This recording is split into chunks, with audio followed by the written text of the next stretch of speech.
Roberts and Josh Sexton. We're going to talk about the Reds. But first, today we are from the back kitchen, which is in Liverpool One shopping centre.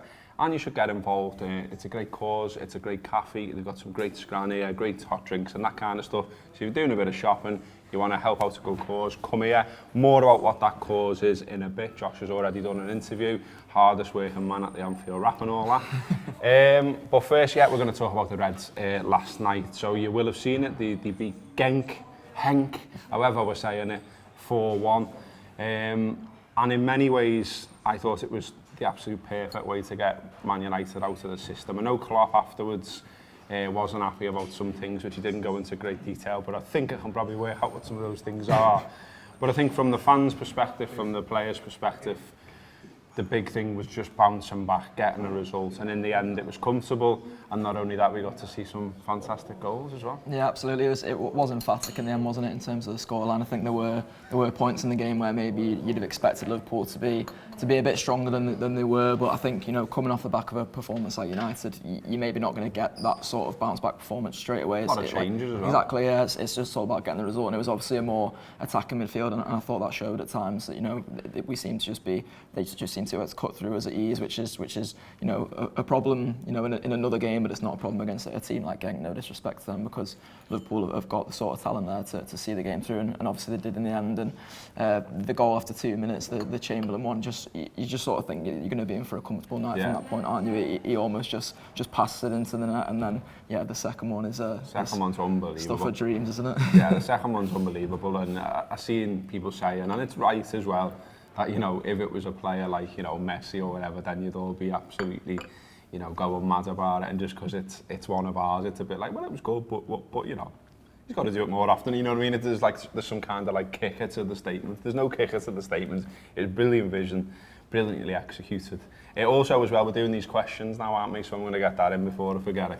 So basically, you put questions in the comments, and we'll have a look through, and the next day we'll answer one of them. And someone today has put up, is that the last of the Fabinho, Henderson, Ronaldo midfield? I mean, no. It is the obvious answer to that, because A, you just got to trust Klopp and the lineups he puts out there, and B, we'll undoubtedly see it again. I mean, I was looking at the games, and I think there's 5 games in 2 weeks now, isn't there?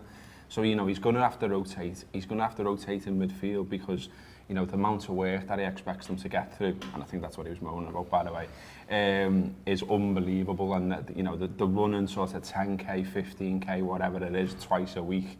I mean, Jesus. And they're playing football at the same time, by the way, not just running. So it's an awful lot of work, and he's going to have to rotate, and the likelihood is you see that threesome again, if you like. But I understand why people are saying it, because last night everyone was made up, weren't they, that, you know, we get to see a more attacking midfield, and we saw the fruits of that. But equally, you mentioned, you know, the quality of the opposition last night, and the league they're in and that kind of stuff. You can sort of take that risk in that game, but you know, you're playing Tottenham at the weekend, and even for all their troubles, they've got some good players, they're a good side, they've had a good result in Europe themselves. I've seen people saying, okay, well, we'll just see that midfield again against Spurs. I mean, that would be a bit maverick, wouldn't it? Do you know what I mean? Yeah, absolutely. I think there's a tendency, isn't there, whenever you know, Liverpool get a bad result, to sort of, you know, want to rip everything up and start all over again. And I think you can quite easily forget that Fabinho, Henderson, Ronaldo midfield is you know, the one that won us a Champions League final, is the one that had us off to, you know, a winning start to the league season, and it was doing well up until that United game. There was obviously problems in that United game, and you can use that to then say there's been problems in other games, but we've won them other games ultimately. So I don't think you can. It is a case that you just, you know, rip it up and start again and go with this more offensive midfield. You know, like you said, and like I said before, I think the Premier League teams playing against a midfield of Naby Keita, Oxlade-Chamberlain and Fabinho would be sort of licking their lips, because, you know, it's a much more attacking midfield, and you know, Liverpool need to have that solidity, particularly with the way that the fullbacks push on, particularly the way, you know, our style of players. We need to have the players who can sort of get up and down the pitch, and I think there was times last night where Oxlade-Chamberlain and Naby Keita showed that they can't, you know, do the running back as well as they can do the running forward, and you know, the nice passes and the scoring goals. So I think it's nice to have those sort of players at times, and obviously, you know, times like last night where they're pulling bits of magic out the bag, and Naby Keita's doing passes with his back within 10 seconds into the game and stuff like that. That's all well and good, but, you know, against a team like Spurs, you're going to need to have a bit more of that solidity, I think. Yeah, I mean, all the stats about the players in midfield are really good, but you've really got to take the opposition into the equation really. What was the other thing we were going to talk about last night? We're going to talk about the front three as well. I mean, obviously, you know, Mo was missing at Old Trafford. I thought it was significant that he gets a goal last night. And the way he took it as well was brilliant. He's really good at rolling players like that and scoring a goal. And a few people are continuing to say, you know, he's a bit off colour, despite his stats being really, really good for the season. We did miss him though at Old Trafford. He's now fit and firing and literally scoring goals. I mean, again, that's a good thing for Sunday, isn't it? It just feels like a rinse and repeat story with Mo Salah now, doesn't it? It seems like every season, you know, he set his own bar so high in his first season with Liverpool that he goes through a bit of a scoring drought, and all of a sudden it's making, you know, national press that Salah's, you know, off colour or off form, and I don't think that's really the case at all. I think, you know, any you know, world-class striker that you've ever seen in your lifetime goes through patches where they're not going to score goals, and then they'll go through a bit more of a purple patch, and I fully expect that to happen with Salah. I fully expect him to challenge for the Golden Boot again, but I thought it was telling as well that he gets the assist for Mane, because I've seen particularly a lot of the sort of match of the day pundits in recent weeks talking about, you know, he wasn't passing to Mane, and then Mane is kicking off in the Burnley game, I think that was, and then there's been, you know, an argument in recent weeks that maybe they're trying too hard to pass to each other. I can't remember who it was who said that, but that's, you know, that's one of the maddest statements I think I've ever heard, and shows the quality of some of these pundits we have. But, you know, it showed last night that Salah's still capable of pulling that sort of assisting quality out the bag. That goal was unbelievable. Mane's finish is you know, is unreal as well. It's like Kenny. Yeah. Kenny just lifting it over the just keeper, but it was all of the front three involved as well. So, you know, again, a really sort of pleasing goal as well in terms of the style that Liverpool can turn on and are still capable of. And I just think it's gone too far now in terms of how we jump from one thing to another all the time as fans, and just in general about football. I mean, we're top of the league. We're top of the league. And after the win last night, we look absolutely fine in terms of getting out of this Champions League group as well. We've got loads of games to look forward to, loads of big games too. But anyway, let's find a little bit more out about this place, the back kitchen in Liverpool One, as I mentioned earlier. Josh has had the chat to find out a little bit more about it. We're here in the back kitchen in Liverpool One. I'm glad to be joined by John from the Liverpool Homeless Football Club. John, just tell us a little bit about your role in that and also about this enterprise. So I'm the Chief Executive of Liverpool Homeless Football Club, which was founded in 2007, and initially it was to engage homeless lads in football. 12 years on, we were gifted this place and we use it as a training tool. So the football's the carrot for us, and then we can look at any training, educational things for the lads and girls. And this is a fantastic opportunity which we're being gifted by Grosvenors as a pop-up, and our lads and girls train here and hopefully move on with their lives and hopefully go over to the Hilton and get a job over there once they've been with us. So what was it that made you set up the Liverpool Homeless Football Club then back in 2007? I was working in a hostel, and we had 36 lads all lying around all day bored, and then I had a phone call from the YMCA and said, do you fancy a game of footy? And initially I had 3 lads playing footy, and then by the time we got back to the hostel, like all the lads wanted to play footy, and we just took it from there. So we work across Merseyside now, and we have 24 hostels in our league. The footy's the carrot for us, as I say. When they come to footy, they get blood pressure checked, they get diabetes checked, they get their feet checked. So it's about kind of looking at their whole health as a package rather than just kicking a ball. And there'll be a few people watching this who may sort of, you know, not know about this being here. It is quite hidden away in Shavas Park in Liverpool One. So tell the people why they should be coming down here. You're making a big difference to our homeless community. We support our lads and girls, as I say, as training. So all the food that's cooked, waiting on, is all run by homeless people. So you'll be making a massive impact in supporting the club, so we can do other projects and support people to move on with their lives. Yeah, an absolutely great cause. So make sure you get down if you can and come and support the Back Kitchen and the Liverpool Homeless Football Club.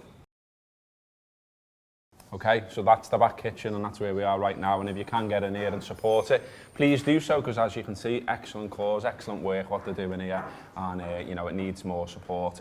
John Bishop's been down here, Ricky Tomlinson's been down here, now the Anfield app's been down here, your turn. Okay, the other thing coming from last night as well is this banner that was done for Divock Origi, and the sort of fallout from that. It was taken away, and you know, it's got a racial stereotype on it. What's depressing for me today is to go online and see, including people I know by the way, white men basically saying, what wasn't meant like that though. Wasn't meant like that. And, you know, I'm a white man and I feel uncomfortable about talking about any issue of racism because I've never experienced it. No one's ever said to me, "You white bastard," or, you know, some kind of racial stereotype around being white. What I have had is people have judged me based on my accent or where I'm from. I haven't got employment at times because of that. I've been asked silly questions in interviews like, what do your parents do? I'm not sure still to this day what that's got to do with anything. But when I see white people online saying, but it wasn't meant like that. You know, it wasn't meant like that. It's like, well, why don't you go and ask a black fella what he thinks about it and whether he's got a problem with it? And if he has, maybe there is where your education needs to start.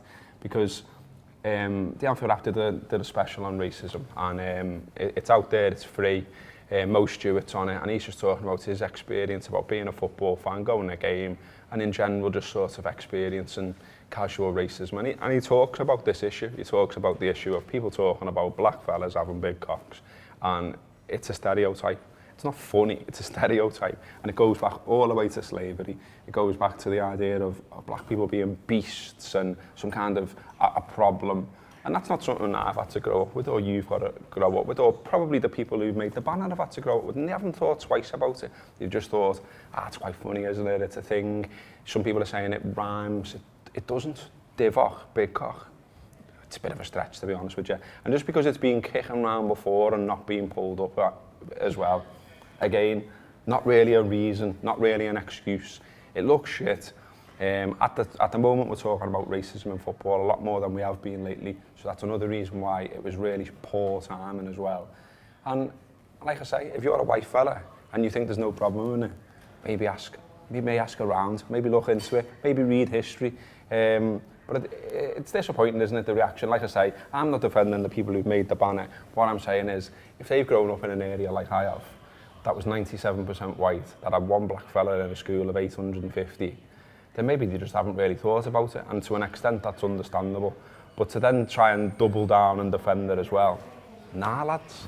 It's an education thing, isn't it? And you know, me and you were talking about before we started recording. I think it's almost a generational thing as well. I know there's kids who are growing up now who'll be growing up in much more multicultural societies than probably what I grew up in, what you grew up in. So hopefully, you know, this sort of thing does get eradicated over time, but it requires some sort of action as well. I feel like we're at a stage now where there's so many initiatives for racism. We've got the Kick It Out campaign and all these sort of, you know, they're positive initiatives, of course they are, but it requires some action now. It requires, you know, these fans to be dealt with and come down hard on, and almost, you know, consequences for the teams, I suppose, as well, because you look at the situation in Bulgaria, and you know, we as a country were so quick to point out how wrong that was, and our media were talking about, you know, this being almost like an Eastern European problem, like it's not our problem, it's somebody else's. It is our problem. Yeah. It's happening in our country just as much as it's happening anywhere else, and I think, you know, you see that last night. I know it didn't occur, you know, on our grounds necessarily, but it was you know, our fans, an English set of fans in an away end in Belgium. So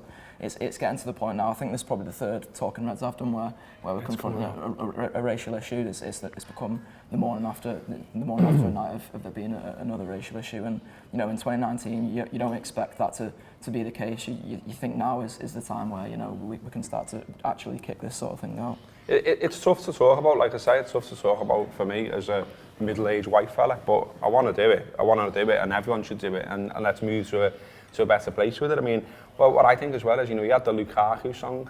Like, Romelu Lukaku literally said to Manchester United fans, "Can you stop singing the song?" And the very next game, some Manchester United fans decided to sing it again and basically say, and add, "We'll sing what we want." You know, you had the same with Adebayor going back, you know, a few years, where there's a song about him, about what his mum and his dad were doing, and people again just literally going, "No, it's not racist. He's from Africa, isn't he? That his mum and dad probably did do that." And it's like, really?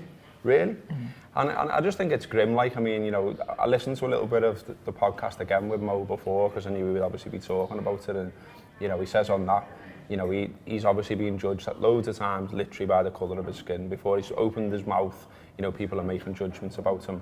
And the thing about, you know, huge genitalia and stuff like that is part of that. And, you know, just going on Twitter and writing things like, "I'd be made up if someone made a flag of me like that." Really? And like I say, it's people I know as well. And look, people might get stuck into me, and people might send me messages now and say, "What are you on about and why are you making a fuss of it?" and all that. a fuss needs to be made, it needs to be discussed. Tony Evans has written a piece about it already, I see, and I agreed with a lot of what was in that. That's worth a look. And in general, as I say, just have a think about, and you know, just even the thing about, you know, and I'm the first to say this, you know, where you go, oh, it's not all Liverpool fans or it's not all Manchester United fans and all that, but you are, when you go abroad and you take a flag with you and you're inside the ground, you are representing Liverpool.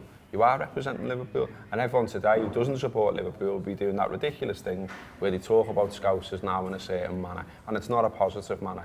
We did the same. Some of us will have done the same about Manchester United.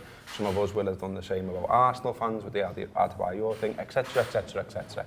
And it's all bollocks. It's not about our team's better than yours, our city's more racist than yours or less racist than yours. It's just about being sound with people ultimately, isn't it? Yeah, I think, you know, I was thinking last night actually about, we did a piece a few years back, we used to do a behind enemy lines thing between myself and you, and we spoke to Steve Armstrong, who was with the United We Stand at the time, and he sort of talked about, you know, the tribal nature between Liverpool fans and United fans, and how it's possible to maintain that but not be a bellend, and it seems now totally we're getting to a point with where social media is at, and where, you know, how football fans behave on social media, that everything's just about point scoring now. Yeah. And also just on the sort of, you know, the fact that that's a banner that they have in the away end, that, you know, why do you think to take that to a football game? Why do you even think of creating that? We're at a stage now as Liverpool fans where those flags and banners are a part of our fan culture, yes, but there's absolutely no need for you to be doing that. That doesn't support Divock Origi, as you mentioned. Lukaku's talked about it in the past with the songs that were sung by him at Manchester United. It doesn't do anybody any favours. It's a stereotype, whether you perceive it to be positive or negative. It's a stereotype, and anybody else can take it any way they want. And we need to get to a point in society. And, you know, I'm a hypocrite speaking on this because I'm just as guilty as anyone else of using stereotypes. But we need to get to a point where they don't exist anymore, particularly racial ones, because, you know, it's such a stigmatised issue. It needs to be now. We can have an open conversation about it, which doesn't result to point scoring and an arguing, and we can you know, try and solve it for the better. Well said, and there is, as I say, a podcast that we did with Mo and others out there. It's free, it's available. I think we'll probably reshare it today at some point across our own social media, so look out for that, give it a listen. And if you're someone who thought the flag was sound, like I say, maybe listen to a black man talking about it and see what his perspective is on it. Anyway, serious end, but that's been Talking Reds. Up the Reds.